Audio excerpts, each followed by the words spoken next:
Сәлем балақай. Бүгінгі сауатташудың тақырыбы бау-бақшада не өседі? Сабақты бастамас бұрын каналға тіркеліп, лайк қалдыруды ұмытпа. Алдымен бау-бақшада не өседі деген сұраққа жауап берейікші. Бау-бақшада жемістер, көкөністер өседі. Жемістерге не жатады?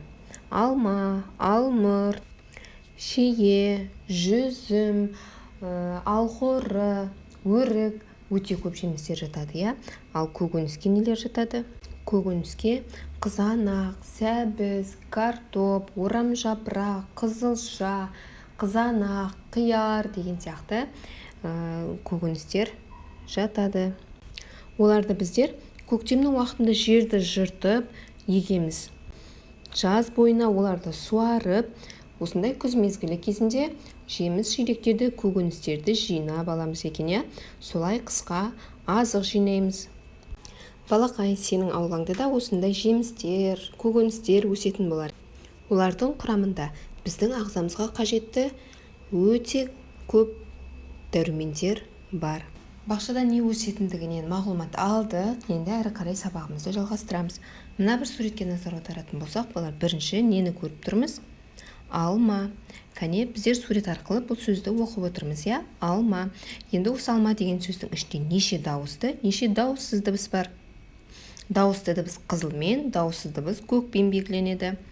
Екі дауысты, екі дауыссыз дыбыс бар екен. Келесі, өрік. Кәне, өрік деген сөз, оның ішінде неше дауысты, неше дауыссыз бар? Дұрыс, екі дауысты, екі дауыссыз дыбыс бар. Балақай, енді қарашы, бірінші суретте бір ғана алма тұр, ал оның астындағы суретте 3 алма тұр екен. Бірінші алманы біздер жай ғана жеке түрде алма деп айтамыз, ал екінші 3 алма қатар тұрғанда алмалар деп көпше түрде айтамыз, Қане, енді сол сөзді буынға бөлейікші. Алмалар. Енді қарап отырсақ, осы сөздің ішінде 3 буыннан тұрды, Осы сөздің ішінде 3 дауысты дыбыс бар. Сол себепті ол 3 буыннан тұрды. Өріктер дегенде сол сияқты. Балақай, алманы, өрікті біздер бір сөзбен жемістер деп айтамыз. Келесі суретке қарайтын болсақ, бұл жерде бұрыш берілген, сәбіз, картоп, қызылша және қызанақ берілген. Осының ішінен, кәне, бұрышты алайық, буынға бөлейік. Бұрыш. 2 буыннан тұр. Сөздің ішінде 2 дауысты дыбыс бар, 3 дауыссыз дыбыс бар. Сол себепті 2 буыннан құралып тұр. Қасындағы сәбіз де дәл солай. Келесі картопты көрейік. Картоп 2 буыннан тұрады. 2 дауысты, 4 дауыссыз дыбыс бар ішінде. Келесі қызылша. Буынға бөлеміз. Қызылша 3 буыннан тұрды. Себебі ішінде 3 дауысты дыбыс бар және 4 дауыссыз дыбыс бар. Жанындағы қызанақ та солай, буынға бөлеміз.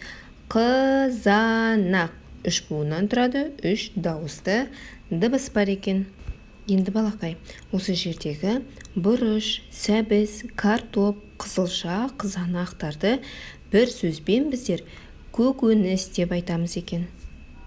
Балақай, бүгінгі сабақтан бау-бақшада не өсетіндігі туралы, көкөніс жемістерге не жататындығы туралы ақпарат алдың және оның алдыңғы сабақтан білетін дауысты, дауыссыз дыбыстар туралы нақтылай түстің.